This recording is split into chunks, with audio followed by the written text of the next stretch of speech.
یہ اس پیار نے خیبر پختونخوا کے وزیر اعلیٰ سہیل آفریدی اور جو ہے عمران خان صاحب کی بہنوں کے بارے میں بھی جو ان کے بیان تھے وہ بھی پریزنٹیشن کی صورت میں انہوں نے چلائے کہ کس طرح سے وہ جب بھی کوئی بیان دیتے ہیں تو وہ بھارتی میڈیا کی زینت بنتے ہیں، وہاں پہ وہ چلائے جاتے ہیں اور پھر ایسے فورمز پہ جب چلتے ہیں تو پھر ریاستی اداروں کو وہ نشانہ بناتے ہیں۔ اگر کوئی غلطی کی ہے تو غلطی کی تو سزا ہوتی ہے، سزا ملنی چاہیے۔ اور میں آپ کو یہ بتانا چاہتا ہوں کہ جب بھی وزیر اعظم کی کرپشن بین الاقوامی طور پہ میں خود اس کا وٹنس ہوں، تو اس وقت امریکہ آ جاتا تھا اس کو بچانے کے لیے، NRO آ جاتا تھا ان کو بچانے کے لیے۔ جن لوگوں کو پاکستان میں آج تک کسی سیاستدان کو سزا ہی نہیں ہوئی۔ دین یو تھنک کہ پیپلز پارٹی آن بورڈ ہوگی اس پہ؟ پیپلز پارٹی بھاڑ میں جائیں، آن بورڈ نہ ہو۔ مجھے ایک صوبہ بتا دے کہ اس نے اس پیسے کو کیا کیا، کسی کے پاس کوئی حساب۔ یہ ڈاکہ ہے کھربوں۔ بلاول بھٹو صاحب جو ہیں پیپلز پارٹی کے چیئرمین، انہوں نے بھی تو کہا ہے کسی کا باپ بھی اسے ختم کسی نہیں کا کر سکتا۔ باپ نہیں، تمہارے باپ نے جو آئین بنایا تھا وہ تمہیں اجازت نہیں دیتا یہ کرنے کا۔ اس کا تو حیا کر لو یار، تمہارے نانا کا حیا کر لو، اپنی امی کا حیا کر لو۔ جی کہتے تھے میں تو اپنی سیاست قربان کر دی یہ خود اپنے آپ کو، میاں صاحب قربان ہو گئے بیچارے، وہ ووٹ کو عزت دیتے ہوئے ووٹ کی ذلت کا نشان بن گئے۔ DGISPR کے اتنے موقف سے جو وہ اپنے بارے میں کہتے ہیں کہ یار ہم تو تمہیں بچانے والے لوگ ہیں، لیکن اب میں آپ کو بتا دوں کہ حکومت کے سارے ادارے جو ہیں وہ خاموشی سے اس پہ کام کر رہے ہوتے ہیں کہ کس طرح اپوزیشن والوں کو فوج کے خلاف بلوانا ہے۔ 2018 میں جنرل فیض نے آپ سے کچھ لوگوں کے ذریعے رابطہ کر کے کہا تھا کہ آپ جنوبی پنجاب محاذ میں شامل ہو کر تحریک انصاف جوائن کر لیں، آپ نے انکار کر دیا تھا۔ 2018 میں میرے پہ بہت پریشر آیا کہ آپ جو ہے بہاولپور محاذ کو اور جنوبی پنجاب محاذ کو ملا کے PTI کے ساتھ جوائن کر جائیں۔ السلام علیکم، میں ہوں شجاع نیازی اور نئے پوڈ کاسٹ میں میں آپ کو ویلکم کرتی ہوں۔ جناب، اس وقت پاکستان کے حالات کافی کشیدہ ہیں۔ ویسے تو بہت سارے چیلنجز ہیں، معیشت کے چیلنجز ہیں، اسی طرح عدم استحکام ہے، سیاسی عدم استحکام ہے، اور نو ڈاؤٹ کہ پاکستان سفارتی سطح پر تو بہت ساری کامیابیاں بٹور رہا ہے اور اس خطے میں ایک لیڈنگ رول ادا کر رہا ہے، لیکن اس کے ساتھ ساتھ انٹرنل بہت سارے ہمارے چیلنجز ہیں۔ ہماری سیاست اب کس طرف جا رہی ہے اور معاشرے کو بطور ہم اس پہ بھی بات کریں گے کہ جو ہمارے اندر ایک آپ کہہ لیں کہ عدم برداشت جو پیدا ہو رہی ہے، ان کے کیا فیکٹرز ہیں اور اس کو کیسے ٹیکل کرنا چاہیے، اس سب پہ بات کرنے کے لیے اور کیا آگے ایک نیا سیاسی نظام لانے کی بھی باتیں ہو رہی ہیں، اس پہ بھی ہم ڈسکشن کریں گے۔ تو ہمارے ساتھ میرے بہت فیوریٹ اور بہت ایک اپنی بلکہ ایکسپیرینسڈ بھی ہیں اور اپنا ایک کین آبزرویشن بھی رکھتے ہیں، بہت سینئر سیاستدان ہیں، محمد علی دورانی صاحب جو سابق وفاقی وزیر بھی رہ چکے ہوئے، سینیٹر بھی رہ چکے ہیں، وہ ہمارے ساتھ آج کے پوڈ کاسٹ میں ہوں گے اور ہم ان سے بات کریں گے۔ Sir welcome to my podcast, thank you for your time. آپ کا شکریہ۔ سر سب سے پہلے تو میں جو ہے نا آج کی موجودہ حالات کی ہم پہلے بات کرتے ہیں کہ حال ہی میں ایک نوٹیفیکیشن ہوا ہے جس کے مطابق فیلڈ مارشل کو پاکستان کا پہلا چیف آف ڈیفنس فورسز تعینات کیا گیا ہے۔ آپ موجودہ ملکی حالات کے پیش نظر اس تقرری اور اس نئے عہدے کو کس طرح دیکھتے ہیں؟ بسم اللہ الرحمن الرحیم۔ دیکھیں، یہ جو نیا عہدہ ہے یہ وہ عہدہ ہے جو مختلف ممالک میں ہم سے پہلے انٹروڈیوس کیا جا چکا ہے۔ جو اس وقت وار افیئرس جو ہیں وہ بہت ڈائیورس ہو چکے ہیں اور اس کے مختلف ہیڈز ہیں جن کو کہ اکٹھا کر کے coordinated war can only deliver. ابھی ہم نے دیکھا ہے، ابھی بھی مارکہ حق میں بھی جو بھی ہماری کامیابی تھی وہ بیٹر کوآرڈینیشن کی وجہ سے تھی۔ تو میں سمجھتا ہوں کہ یہ جو عہدہ جس کی ابھی نوٹیفیکیشن ہوئی ہے یہ ہماری ایک ٹیکنیکل اور ہماری ایک ڈیفنس اسٹریٹجک ریکوائرمنٹ تھی جس کو ہو جانا، چونکہ اس سے پہلا عہدہ جو تھا وہ صرف ایک ایڈوائزری کیفیت میں آپریٹ، مطلب اس کی ہاریزنٹل لائنز تھیں۔ اس میں ورٹیکل لائنز کے ساتھ جب آپ کو کنٹرول سسٹمز کو انٹروڈیوس کراتے ہیں جس میں کہ اس وقت تمام فورسز، اس میں لیٹسٹ ٹیکنالوجیز، ان کی جو کنورجنس ہے وہ ایک بہتر ہو جاتی ہے۔ میں سمجھتا ہوں کہ یہ ایک اچھا سٹیپ ہے اور یہ میں یہ بھی بتا سکتا ہوں کہ اس سے پہلے بھی بارہا اس کے اوپر ڈسکشن مشرف صاحب کے زمانے میں بھی ڈسکشن ہوتی تھی, بعد میں بھی ہوتی رہی ہے, لیکن اس کرنے کے لیے ڈیفینیٹلی گٹس کی ضرورت تھی اور ڈیسیژن میکنگ کی ضرورت تھی. یہ ایک اچھا ڈیسیژن ہے جو کہ ہوا ہے, اور امید یہی ہے کہ اس کے نتیجے میں جو سٹرکچرز ڈیولپ ہوں گے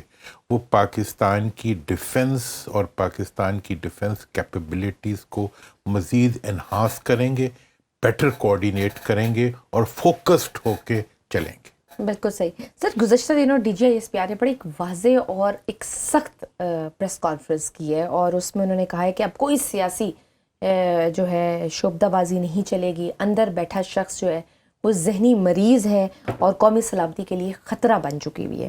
کیا سمجھتے ہیں کہ اس قدر سخت پریس کانفرنس کے بعد معاملات اب کس سمت جاتے دکھائی دے رہے ہیں؟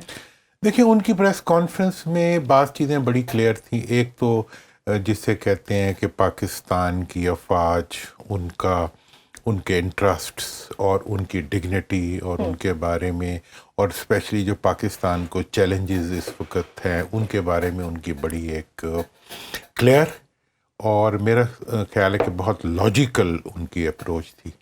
ایک ایریا بیچ میں غصہ آتا ہے سیاست کا, وہ کہتے بھی ہیں کہ دس ناٹ مائی فیلڈ. اس لیے جب اس ایریا کے اندر ان کو آپ مجبور کرتے ہیں سامنے بیٹھ کے کہ کچھ کہو, تو پھر وہ جو کچھ کہتے ہیں وہ تھوڑا سا ہمارے سیاسی نظر میں آؤٹ آف فوکس ہو جاتا ہے. اچھا.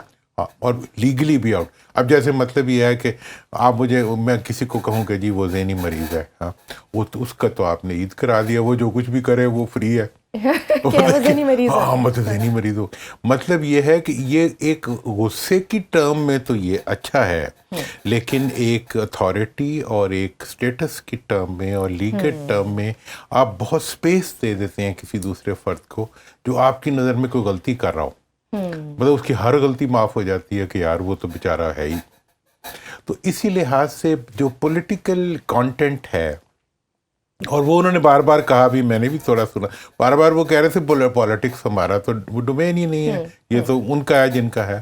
تو میں سمجھتا ہوں کہ barring the political part of his expression, باقی چیزیں جو تھیں اس میں وہ بہت اسٹریٹ تھے اور فوکس تھے, اور ان کا وہ تھا. اور پولیٹیکل فائدہ پھر ایسے معاملات میں انہی لوگوں کو ہو جاتا ہے جن کو اس میں سے نہیں ہونا چاہیے فائدہ.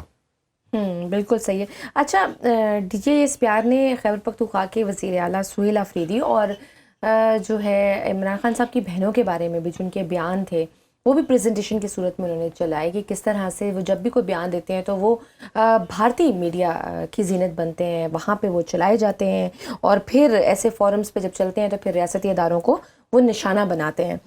آپ پی ٹی آئی اور عمران خان صاحب کو بارہا کہتے رہے ہیں کہ مفاہمت ہونی چاہیے, بات چیت ہونی چاہیے. اوبویسلی ہم نے دیکھا ہے جب بھی حالات خراب ہوئے ہیں تو حل ٹیبل پہ ہی نکلتا ہے, مذاکرات کے تھرو ہی نکلتا ہے. آپ کہتے بھی رہے ہیں. اب اس پریس کانفرنس کے بعد آپ کا کیا موقف ہے؟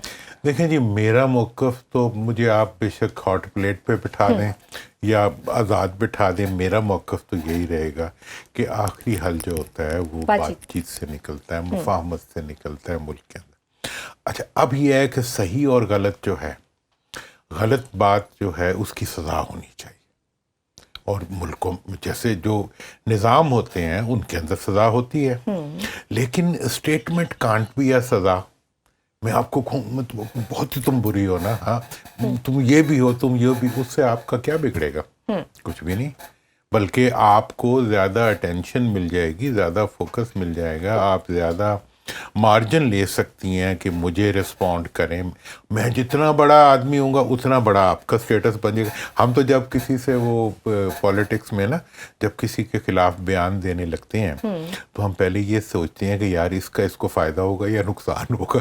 اگر آپ بہت ہی کسی آپنے سے ڈفرینٹ اسٹینڈ, اب جیسے سی ایم کے پی کے ہے, ان کا ایک مطلب ایک درمیانہ اچھا بڑے آدمی ہیں, بڑا اسٹیٹس ہے, منتخب ہیں, لیکن پھر بھی وہ ینگ ہیں. ان کا اچھا, اب ان کو اگر اتنا فوکس آپ دے دیں گے اٹ بیکم مور امپورٹنٹ. ہاں, اگر کوئی غلطی کی ہے تو غلطی کی تو سزا ہوتی ہے, سزا ملنی چاہیے. ابھی تک ماضی میں بھی یہی رہا ہے کہ ہم نے صرف سزا کی جگہ ہم نے صرف ان کو القابات دی ہیں. القاب جو ہوتا ہے کسی کو کوئی کالنگ بیڈ نیم سے کوئی آدمی کو سزا نہیں مل جاتی, وہ اور خوش ہو جاتا ہے. تو میں اس وقت یہ سمجھتا ہوں کہ اس وقت پاکستان جس قسم کے دہشت گردی کے چیلنجز فیس کر رہا ہے, ان چیلنجز کا مقابلہ کرنے کے لیے اگر کوئی واقعی کسی جرم کا سزاوار ہے تو اس کو پھر سزا ملنی چاہیے, اور زبان کھولنے سے پہلے تمام تر سزا کے انتظامات کا اہتمام ہونا چاہیے. اسٹیٹ بہت طاقتور ہوتی ہے. اسٹیٹ جیسے کہتے ہیں جج بولتا نہیں ہے, جج کا فیصلہ بولتا ہے. بالکل صحیح. بہن ہی اسٹیٹ کی طاقت جو ہوتی ہے وہ کسی گفتگو سے نہیں ایکسپریس ہوتی. وہ اسٹیٹ کی طاقت قانون کے کٹہرے میں لے کر اسٹیٹ کی طاقت جو ہے وہ اسٹیٹ کی قوت اور اسٹیٹ کی اکاؤنٹیبلٹی اور اسٹیٹ کے, اب جیسے بڑا اچھا سوال ہوا اس میں 9 مئی کے بارے میں, میرا ہمیشہ سے یہی موقف رہا ہے کہ جنہوں نے کیا اور دیکھیں اصل بات جو اس وقت جو ہماری فورسز کو اس وقت سب سے بڑا چیلنج ہے نا, وہ اس کو سمجھ رہے ہیں کہ یہ چیلنج بنا رہا ہے, میں سمجھ رہا ہوں دونوں چیلنج بنا رہے ہیں. جو ان کے پیچھے کھڑے ہیں وہ بھی ان کے لیے چیلنج بنا رہے ہیں, جو ان کے آگے کھڑے ہیں وہ بھی ان کے لیے چیلنج بنا رہے ہیں. جو اپیرنٹلی ان کے پیچھے حکومت کی شکل میں کھڑے ہیں وہ بھی ان کو کمزور کر رہے ہیں, اور جو سامنے جنہیں دشمن, اور وہ بناتے دشمن وہی ہیں. حکومت والے اس چیز کی پوری کوشش کرتے ہیں کہ باقی جتنے لوگ ہیں ہمارے علاوہ وہ ساروں کے بارے میں یہ بھی سوچے اور وہ بھی سوچے یہ ان کے دشمن ہے وہ ان کے. بھائی فوج تو کسی ملک کی محافظ ہوتی ہے. میں نے یہ بات فرسٹ ٹائم میں نے کہی ہے کہ یہ وہ فوج ہے جو مڈل کلاس اور لوور مڈل کلاس سے تعلق رکھتی ہے. آج انہوں نے بھی یہ بات کہی ہے, یہ غریبوں میں سے نکلی ہوئی فوج ہے, اور اس وقت تو اس کی لیڈر قربانیاں مطلب, اور ہاں اس وقت جو اس کی بالکل اس وقت جو اس کی لیڈرشپ ہے وہ تو ایک بہت ہی سیلف میڈ لیڈرشپ ہے. اور فاتح بھی ہے ابھی ریسنٹلی, وہ میں اگلی یہ تو بیس ہو گئی. دوسری بات یہ ہے کہ ابھی جو مارکہ حق ہوا ہے اس کے اندر جو پاکستان کو عزت دلائی ہے وہ دو لوگوں نے دلوائی ہے, ایک پاکستان کی فورسز اور پاکستان کی عوام. پاکستان کے غریب عوام اپنے غریب طبقات سے آنے والی فورسز کے پیچھے سیسا پلائی ہوئی دیوار کی طرح کھڑے ہو گئے اور بنیان مرصوص کا انہوں نے ایک حقیقی امیج دیا. اب یہ کامیابی جو ہے, یہ کامیابی ایک بات تو یہ ہے کہ پوری دنیا سے اس کا بینیفٹ آیا, لیکن ہمارے حکمرانوں نے عام آدمی تک کوئی بینیفٹ نہیں پہنچنے دیا. بین ہی اس کا بینیفٹ ملا ہماری افواج کو, مطلب افواج نے, ہماری فوج نے جو کام کرنا تھا, جو ان کا کام تھا انہوں نے کر دیا. اب یہ ہے کہ ان کو بار بار ان کو سیاست کی طرف پش کر دینا اور ان کی کنسرنز کو دیکھیں. 20 دفعہ کہا ہے D G S P R نے, 20 دفعہ کہا ہے آرمی چیف نے کہ بھائی آپ لوگوں کی گورننس کے جو گیپس ہیں ان کو ہم اپنے شہیدوں کے خون سے پر کر رہے ہیں. اب وہ تو بیچارے خون تو انہی کا بہے, اور سیاست میں بھی آپ ان کو ڈیفینڈ نہ کریں, ان کو خود آ کے اپنے آپ کو ڈیفینڈ کرنا پڑے اس ایریا میں جو ان کا ایریا نہیں ہے. تو یہ میں سمجھتا ہوں زیادتی ہے. یہ اگر اس کی انکوائری کریں گے اس کے پیچھے بھی کوئی سازش نکلے گی کہ کیوں کر آپ اپنی افواج اور ان کے مفادات کا تحفظ, ان کے پولیٹیکل جو ان کے اوپر افینسیوز آتے ہیں جو مطلب انلیجیٹیمیٹ ہیں, جو نامناسب ہیں, حکومت کو پرفارم کرنے کی ضرورت ہے, وہاں پہ وہ نہیں کر رہے. وہ ان کو وہ دیکھیں وہ کیا کہہ رہے ہیں, بھائی وہ ان کا کام نہیں ہے یہ, اور وہ خود کہہ رہے ہیں کہ یہ ہمارا کام نہیں ہے, پھر بھی ان سے کروایا جا رہا ہے. تو سر ابھی جس نظام نے مطلب آپ دیکھیں 26ویں ترمیم ہو گئی, 27ویں ترمیم ہو گئی, اب 28ویں ترمیم کی بھی باتیں ہو رہی ہیں, نظام اور اس میں چینجز لانے کی بات ہو رہی ہے. جو حاصل کرنا تھا obviously has been acquired, اور امیونٹی بھی مل گئی, سب کچھ ہو گیا.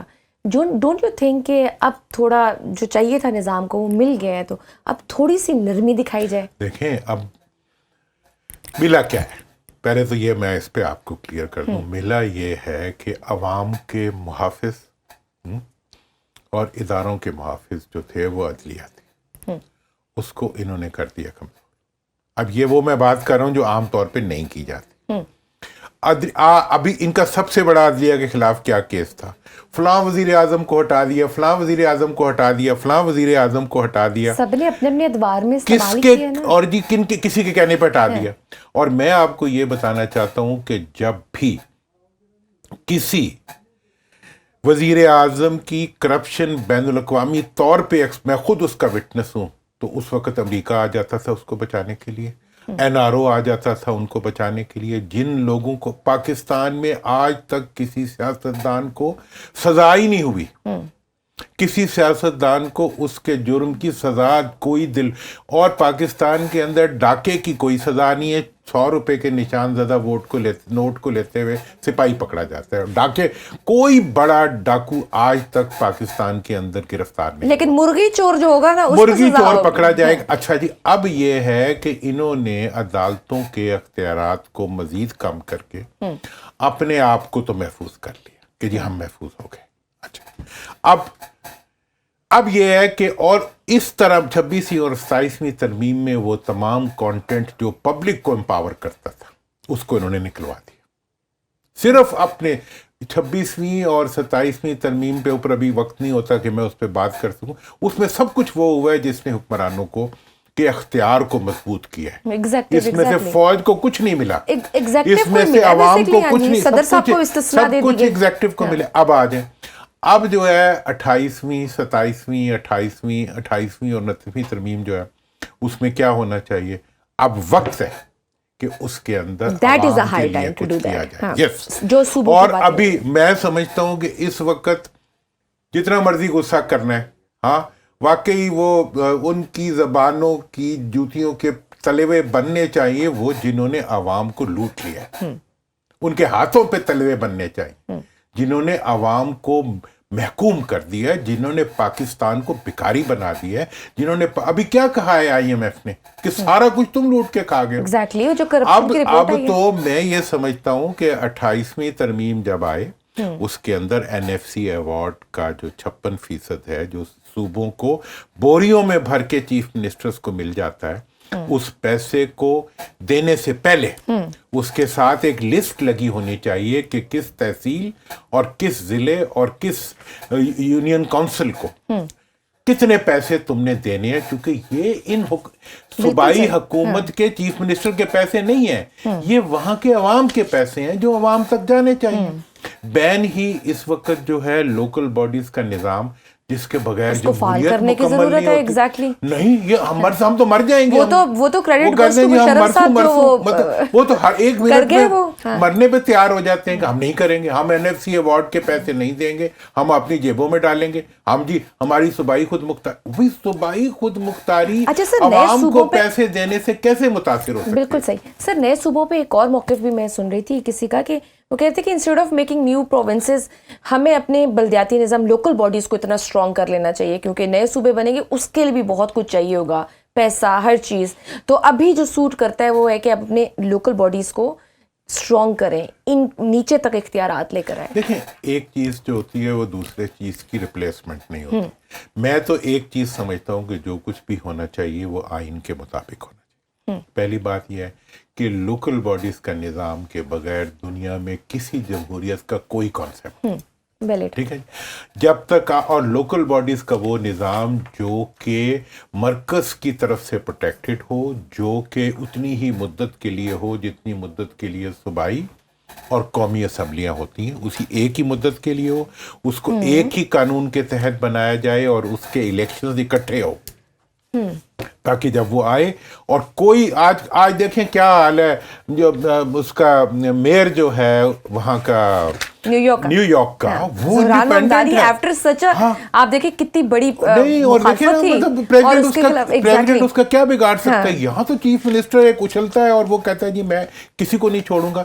تو آپ کو وہ بلدیاتی نظام چاہیے جو کہ عوام کا ہو، جس کو کوئی گرا نہ سکے، جس کو کوئی دبا نہ سکے، جس کے فنڈز کو کوئی کھا نہ سکے.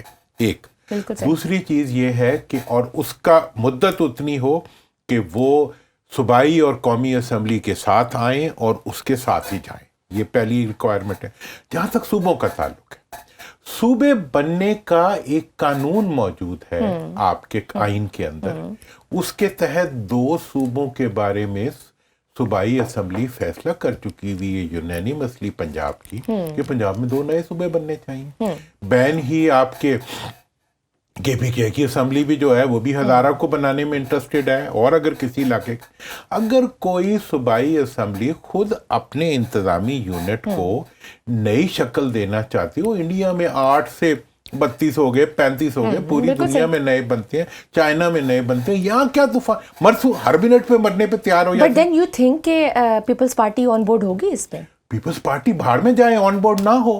جو بھی آئین کے فیصلے کو نہیں مانتا نہ ہو آن بورڈ، چلا جائے، وہ نہ بننے دے.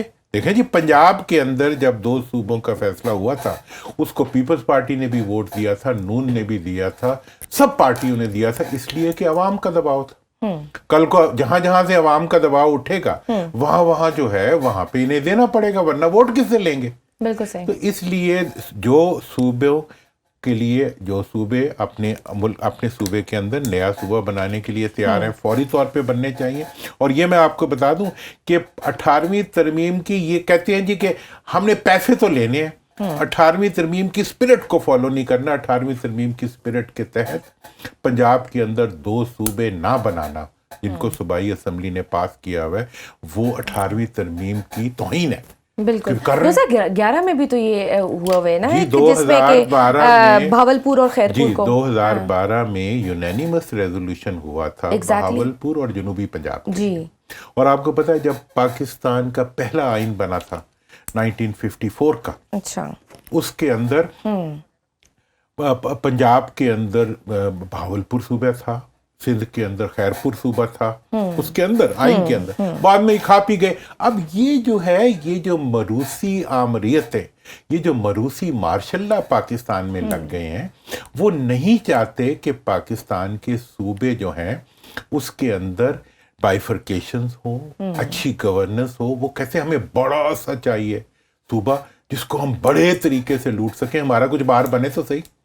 تو مطلب یہ ہے کہ یہ مطلب جب پہلے obviously جب اتنا بجٹ دیا گیا اس کا کوئی حساب ہی نہیں ہے آپ کہ مجھے کدھر یہ لگایا، بتائیں کیسے کہ لگایا. 2009 سے پاکستان کا 56% بجٹ صوبوں کو دیا جا رہا ہے. NFC کدھر لگ رہا ہے، وہ کہاں گئی وہ ہسپتالیں، وہ تعلیم کا نظام؟ آپ کا ذرا غور سے سنیں، NFC ایوارڈ کے تحت جا رہے ہیں. NFC ایوارڈ کا فارمولہ ہے کہ جی آبادی، علاقہ، غربت اور انکم کی بنیاد پہ اس کو ڈسٹریبیوٹ کیا جائے گا اور وہی صوبوں کو ملتا ہے. مجھے ایک صوبہ بتا دے کہ اس نے اس پیسے کو کیا کیا.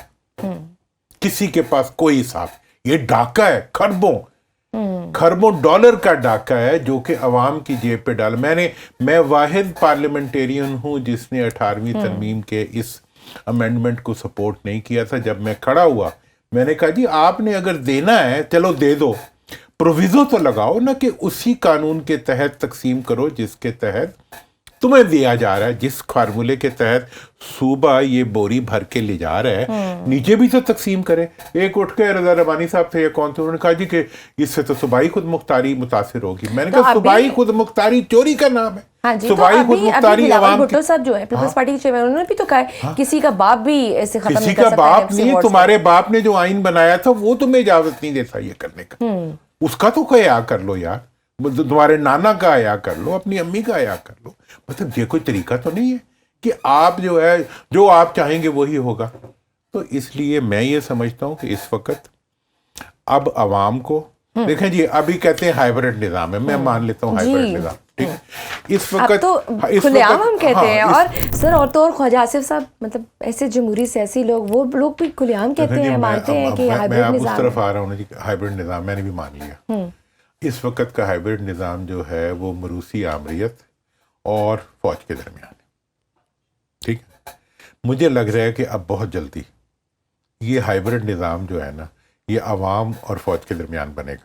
تو مروسی اپنی خیر منا لیں. اچھا، یعنی کہ آپ دیکھ رہے ہیں کہ کوئی نیا نظام آنے والا ہے. نیا نہیں آ رہا، یہی ان کا چلتا ہوا نظام ہے. دیکھیں اس وقت تک انہوں نے پنجے گاڑے ہوئے ہیں کہ ہم نے پاکستان کی اسٹیبلشمنٹ کو عوام کے قریب نہیں جانے دینا.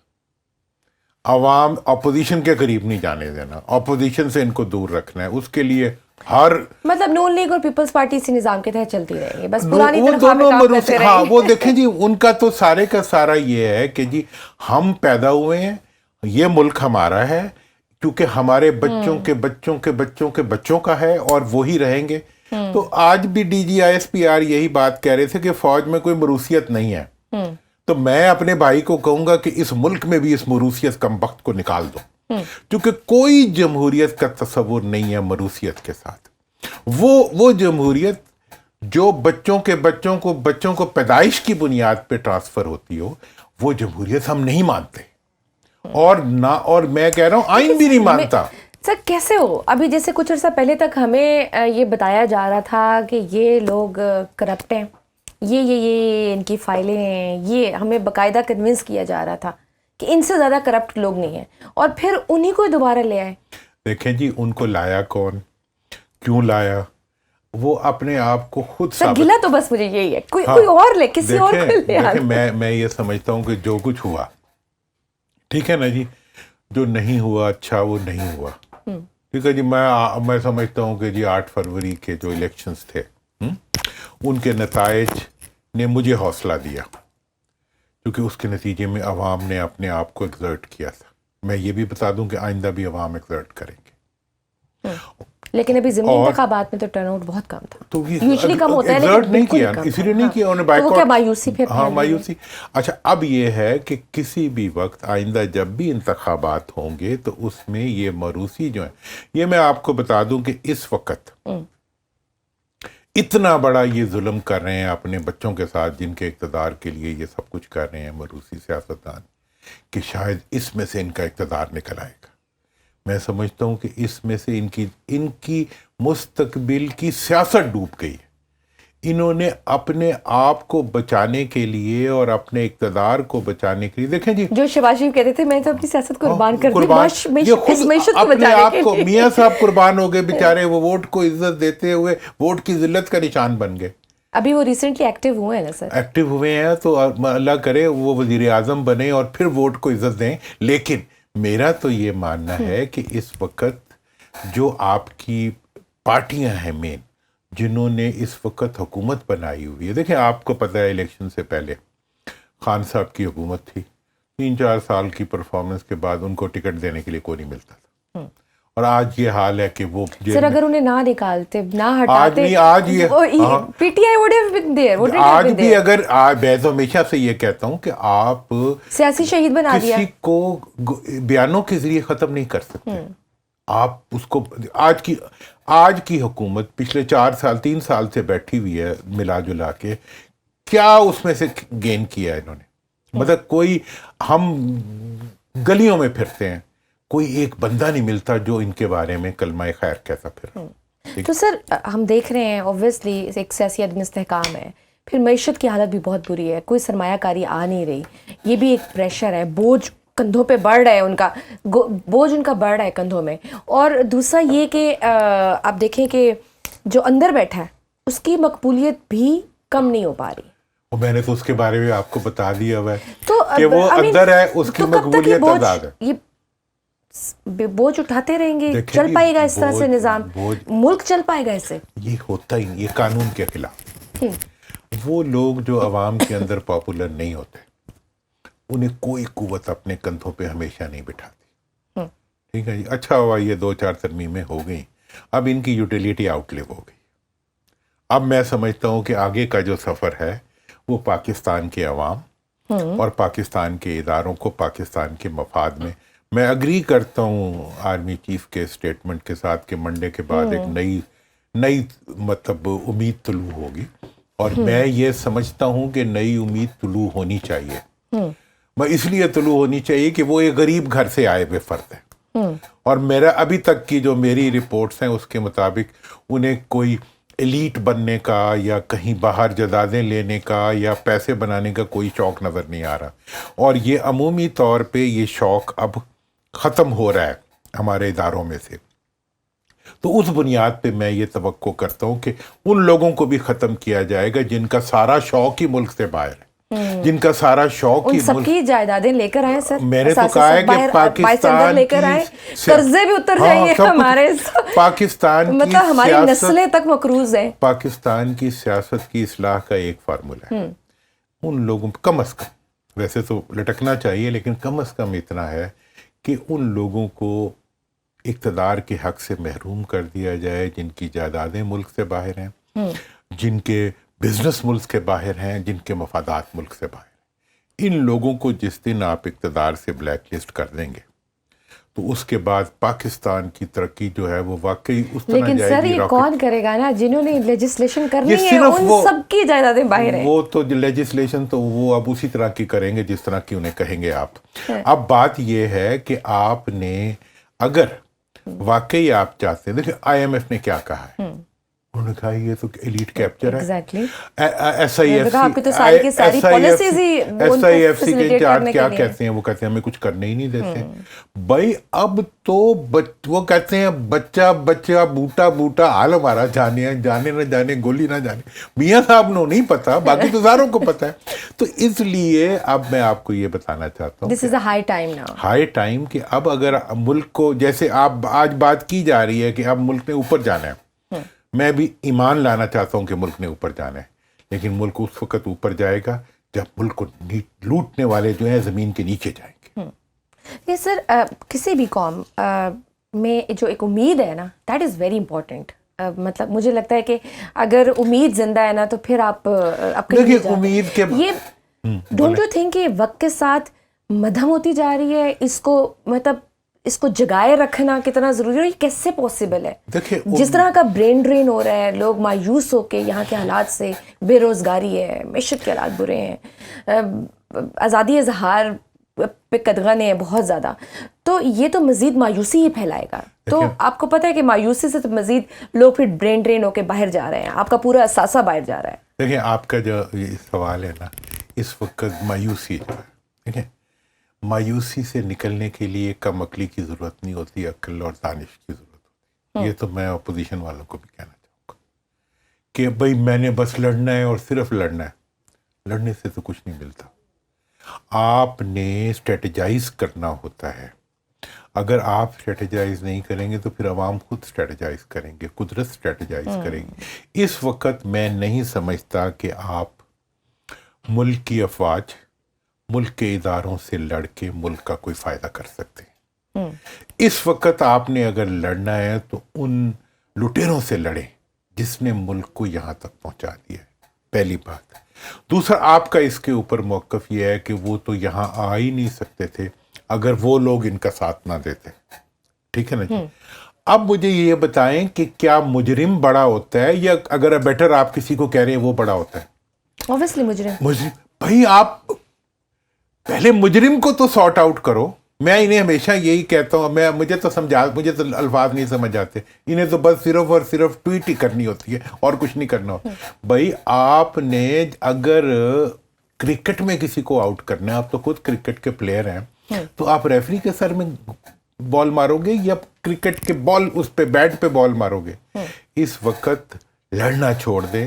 میں پوری اپوزیشن سے یہ کہوں گا, لڑنا ہے تو اپنے سیاسی دشمنوں سے لڑو, سیاسی دشمنوں سے, اور جو باقی ملک کے جو چیلنجز ہیں, اور باقی یہ دہشت گرد اتنا بڑا چیلنج ہے, اس پہ آپ کو متحد ہونے کی ضرورت ہے. مجھے یہ بتائیں, دیکھیں ہم نے ہمیشہ یہ سنا, میں بینگ اے ڈیموکریٹ میں اس کا حق میں, جی پاکستان کو جی ایک جو ہے وہ سیکورٹی اسٹیٹ بنا دیا گیا ہے, پاکستان کو جو ہے ایک جو ہے سوشل اسٹیٹ کو سیکورٹی اسٹیٹ بنا دیا.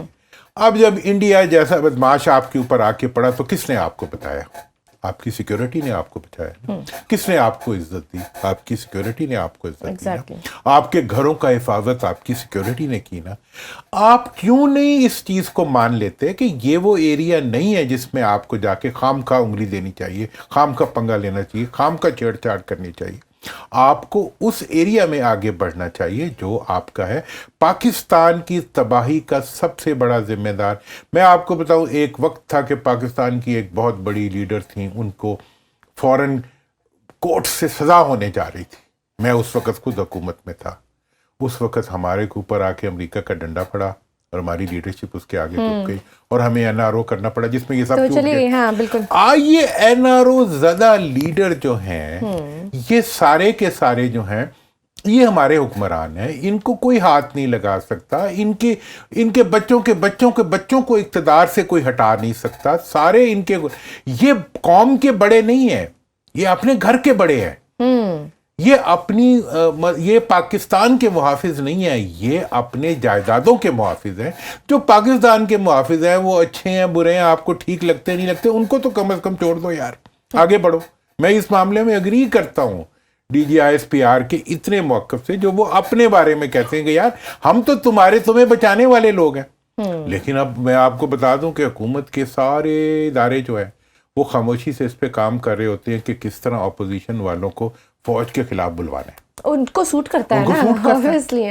مطلب یہ ہے کہ اب یہ جو مروسی آمریت کو انہوں نے مروسی مارشل لا بنایا ہوا ہے, اس سے نکلنے کے لیے حکمت کی ضرورت ہے, اور وہ اگر ہمارے سیاستدان نہیں کریں گے, میں سمجھتا ہوں عوام تو کریں گے.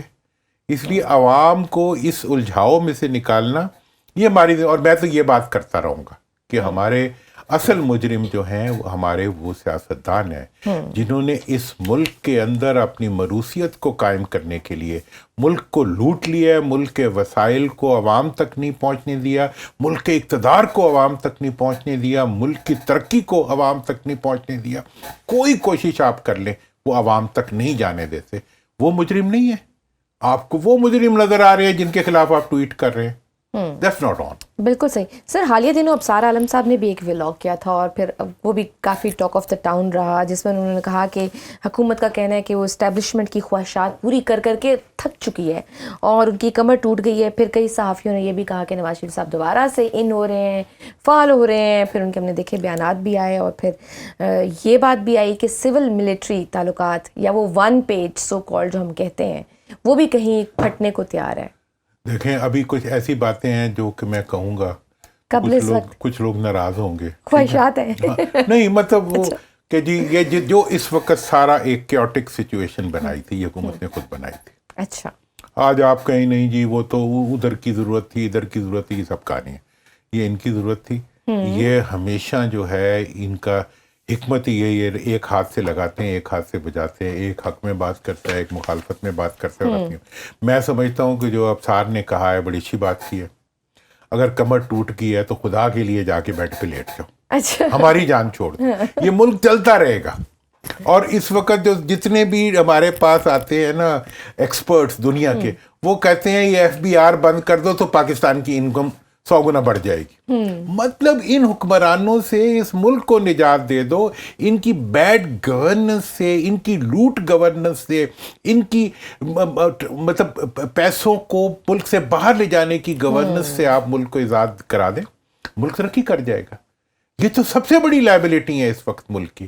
یہ تمہیں نظر نہیں آتے یار, تم ان پہ چل پڑتے ہو جن سے کرنے کا کوئی فائدہ نہیں ہے. اسے لڑنے کا کیا فائدہ؟ میرے والد صاحب نے جب میں نے سیاست شروع کی انہوں نے کہا بیٹے 2 کام کبھی نہ کرنا. میں نے کہا ہاں بتائیں. کہنے لگے ایک کبھی قانون ہاتھ میں نہ لینا اور دوسرا کار سرکار میں مداخلت نہ کرنا. انہوں نے مجھے گاندھی کی مثالیں دی, نہرو کی دی, قائد اعظم کی دی, سب کی. میں اپنے اپوزیشن والوں کو بھی یہی کہتا ہوں یار کوئی سمجھ لو, سیاست کرو. یہ تو گری ہوئی دیواریں ہیں, بالکل ایک یہ تو مطلب اس پہ ریسپائریٹر پہ لگے ہوئے اپوزیشن اپنا صحیح سے کردار ادا کرنا شروع کر دو اور ایشو بیسڈ اپوزیشن کرنا شروع کر دو. اپوزیشن اسمبلی میں کھڑے نہیں ہوتے, کوئی بات نہیں کرتے. اسی IMF کی رپورٹ کو لے کے تحریک چلا. ایک مجھے اپوزیشن والوں کا پروگرام بتا دیں جو انہوں نے اس رپورٹ پہ کرایا ہو. کچھ بھی نہیں. مطلب صرف اور صرف اس میں ان کا قصور نہیں ہے, لیڈروں کا بھی قصور ہے. ہمیں بس ایک وقتی طور پہ ایک اور آگے سے پھر انہیں حکومت فیور بھی کر دیتی ہے.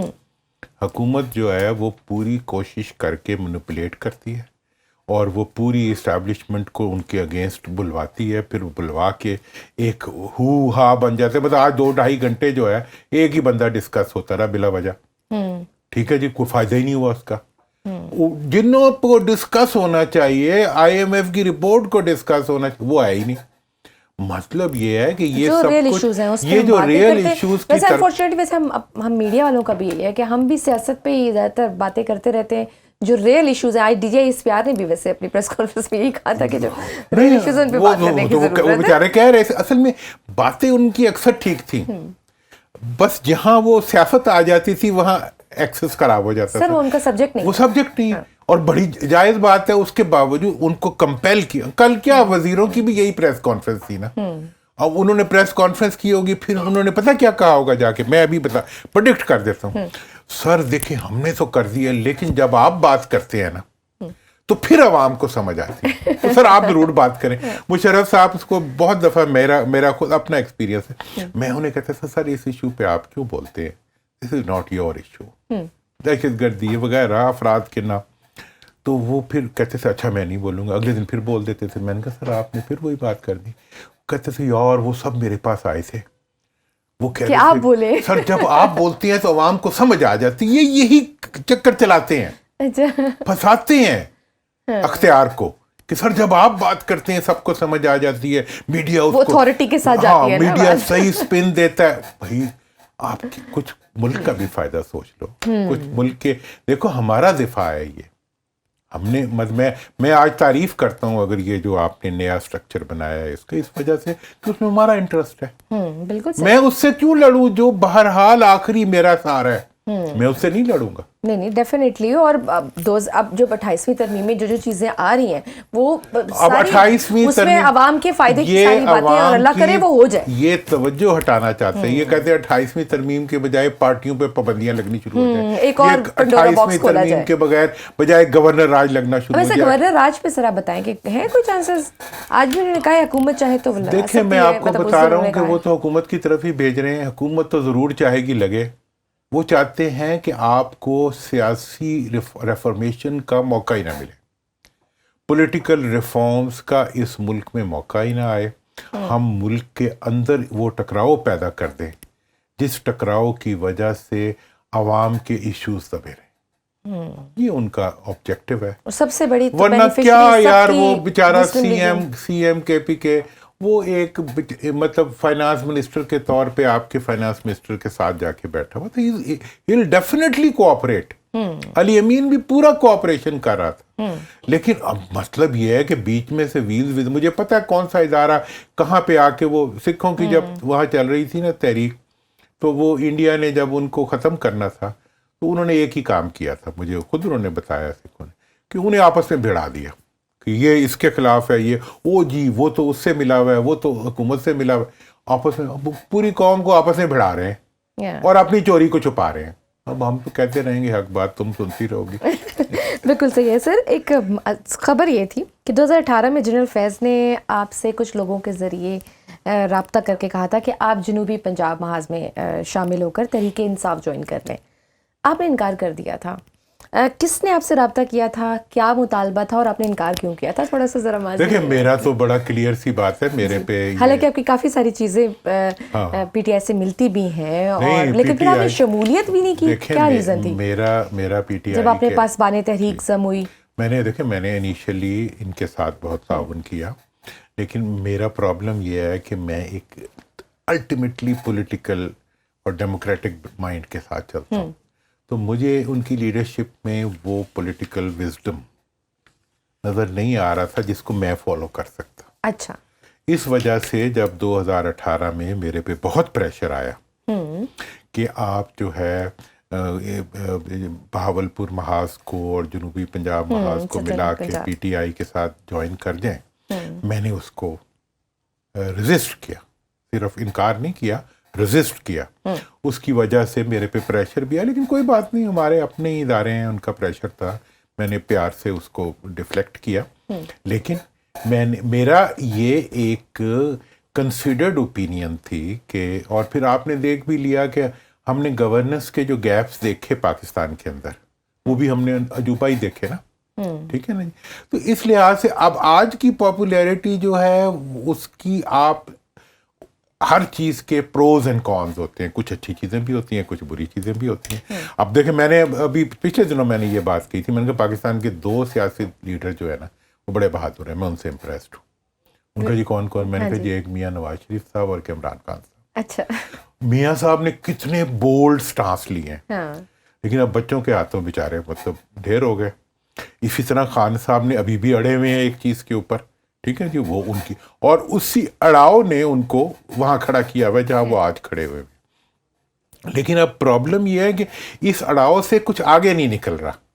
آگے اس وقت نکلے گا جب سیاست شروع ہوگی, تو سیاست کرنی چاہیے. مطلب کوئی نہ کوئی راستہ ہاں, اب نکالنا میاں چاہیے. صاحب کو بھی چاہیے کہ وہ اب بچوں کے بجائے پورے قوم کو, بچوں کو اپنا بچہ سمجھیں جو ان کے گھر میں. بڑوں کو بیٹھنے کی ضرورت ہے. میں نے تو جو کہا کہ میاں زیرک صاحب کو سیاستدان چاہیے ہیں. کہ وہ خواجہ سعد رفیق کو بھی اپنا بچہ سمجھیں, اور اوروں کو بھی, رانا ثناء اللہ کو بھی اپنا بچہ سمجھیں, اور ساروں کے لیے راستے کھولیں کہ پارٹی مجھے بھی اپنا بچہ سمجھے, تاکہ میں ان کی پارٹی جوائن کر کے اس میں اوپر آ سکوں. مجھے تو نہیں لگتا کہ وہاں ان کی فیملی کے علاوہ کوئی اوپر آ سکتا ہے, اس لیے میں بھی گھر بیٹھ جاتا ہوں.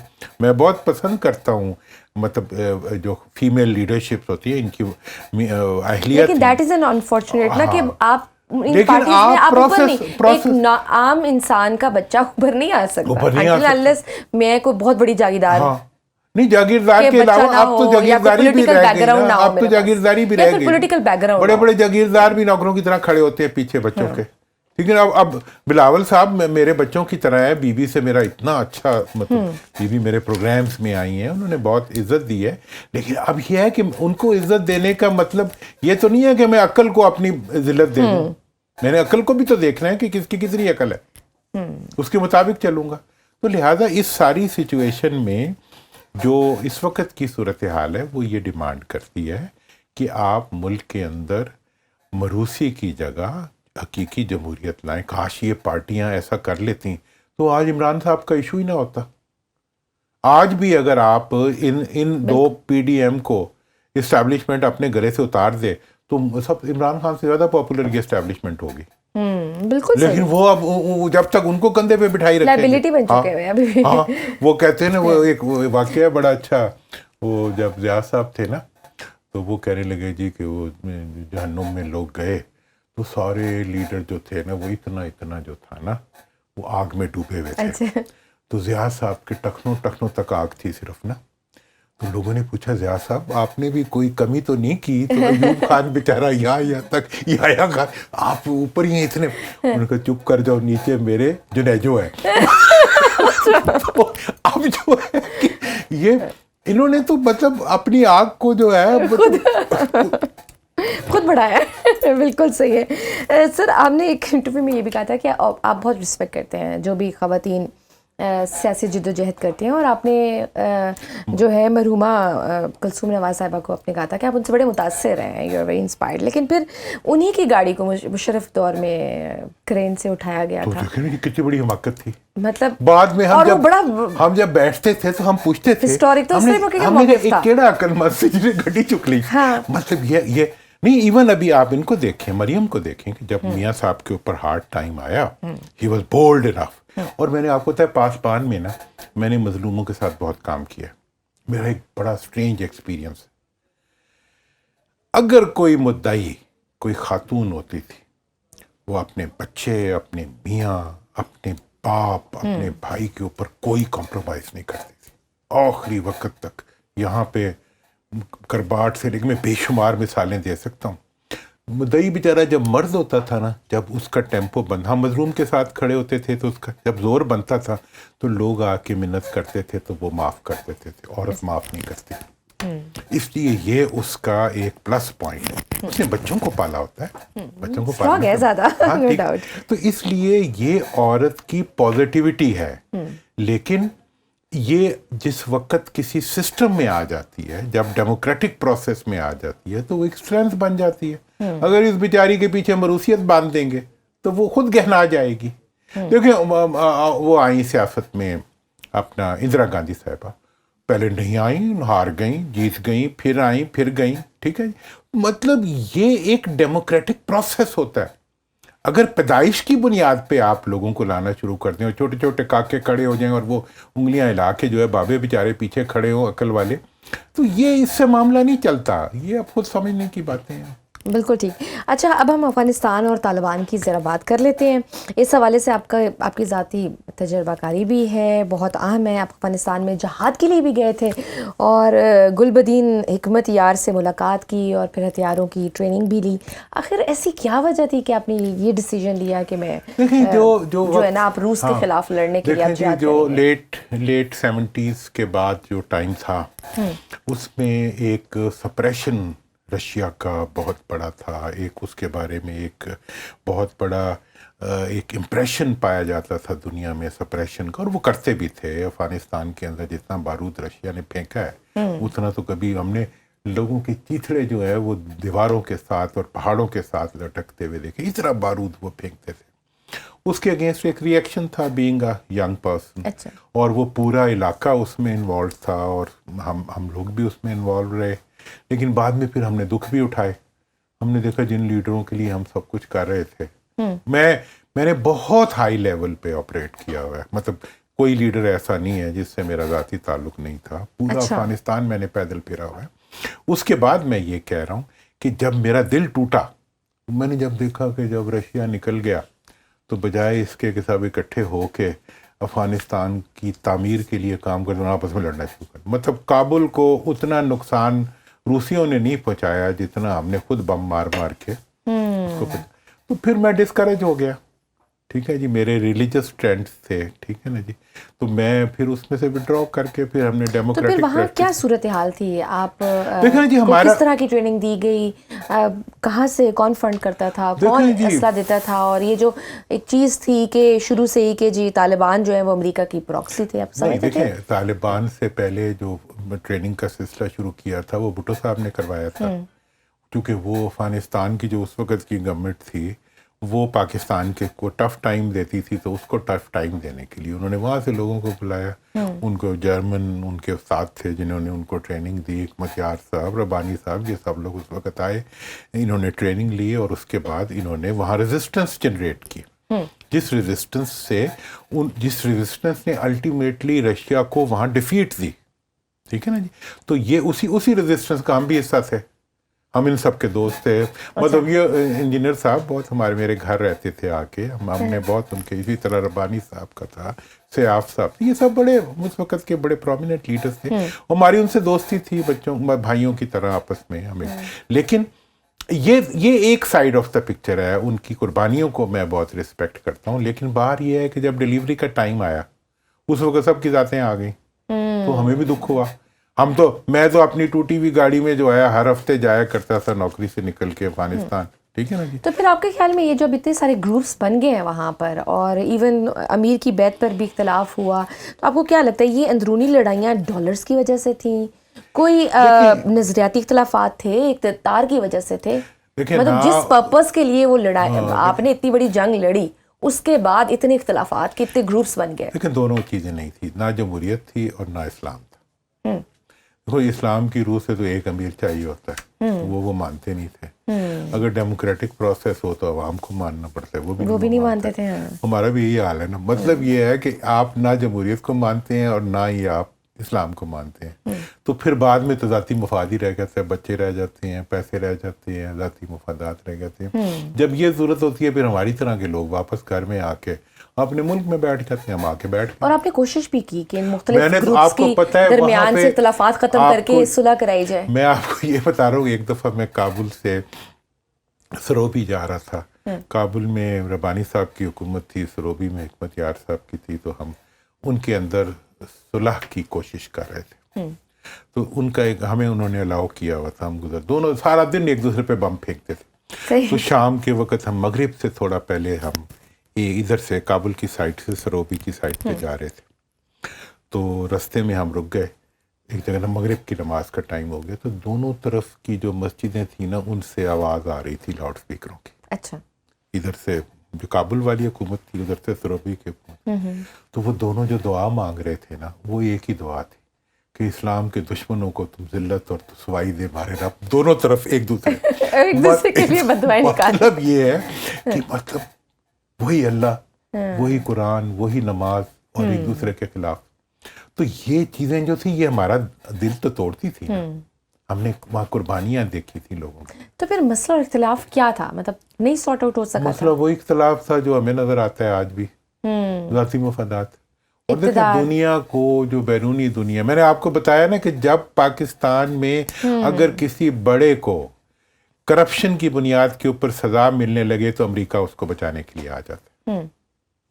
جب آپ پاکستان کے اندر ریئل اکاؤنٹیبلٹی کرنا چاہیں تو بین الاقوامی قوتیں جو ہیں وہ ان لوگوں کو بچانے آ جاتی ہیں جو ان کے پالے ہوئے ڈاکو ہیں. کاش کوئی اتنا طاقتور ہو کہ ان ڈاکوؤں کے آگے سرنڈر کرنے کے بجائے عوام کو امپاور کر سکے. ہم تو آج بھی یہی سر پھر آپ کیا سمجھتے ہیں کہ پاکستان کے لیے کون سا گروپ بہتر ہے؟ کندھاری گروپ ہے, حقانی گروپ ہے, نردن الائنس ہے پاکستان کے لیے, اور آپ سمجھتے ہیں کہ یہ جو گڈ اور بیڈ طالبان ہیں کچھ نہیں ہوتا, اور یہ جو دہشت گردی ہے, یہ خوارج ہیں, ان کا حل جو ہے صرف آپریشن ہے؟ دیکھیں میں تو یہ سمجھتا ہوں کہ جو آپریشنز ہوتے ہیں نا وہ زبان سے نہیں کیے جاتے. آپریشنز جو ہیں وہ طاقت سے کیے جاتے ہیں. آج کل اس کے لیے کائنیٹک کا ورڈ انہوں نے کائنیٹک میئرس جو ہوتے ہیں, میں انجینئر ہوں تو مجھے تو خیر اچھا لگتا ہے یہ لفظ. تو مطلب یہ ہے کہ آپ جب کسی کے خلاف آپ نے آپریشن کرنا ہوتا ہے تو آپ زبان سے یہ آپریشن نہیں کر سکتے, یہ آپ نے بس کرنا ہوتا ہے. Don't talk about operations, do what you want to do. یہ کون سمجھائے گا, مجھے تو نہیں سمجھ آتی.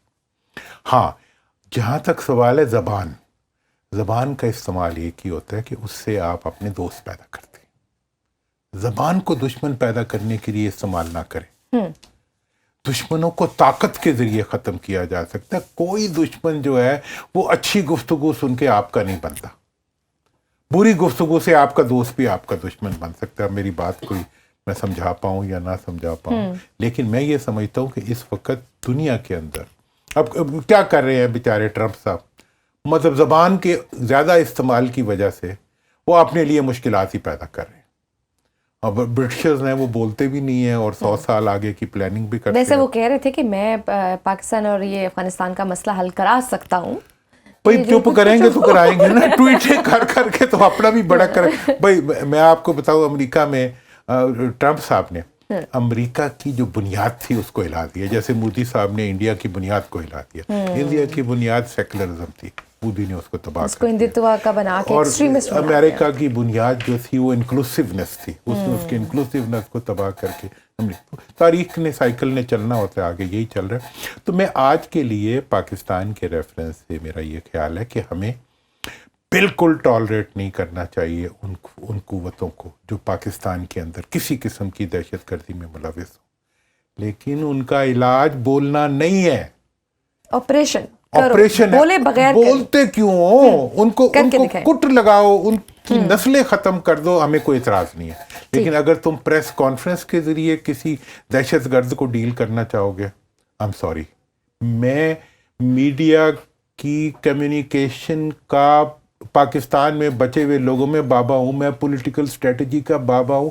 میں آپ کو بتا رہا ہوں کہ یہ راستہ نہیں ہے ان چیزوں سے ڈیل کرنے کا. بالکل بولو نہیں, کرو, بولو پیار, تاکہ کچھ شاید کوئی تمہیں اچھا کچھ ویری ویل سیڈ کہ جو کرنے کے کام ہے just do it without seeing it. بالکل ٹھیک. کون سا قانون آپ کو مجبور کر رہا ہے کہ آپ نے کسی دشمن کو ختم کرنے سے پہلے اس کو تقریر سے سمجھانا ہے کہ تم برے ہو؟ کوئی سمجھتا ہے؟ جس نے نہ سمجھنا ہو, جس نے آپ کے خلاف دہشت گردی کرنی ہے, اس نے آپ کی باتوں سے رکنا ہے.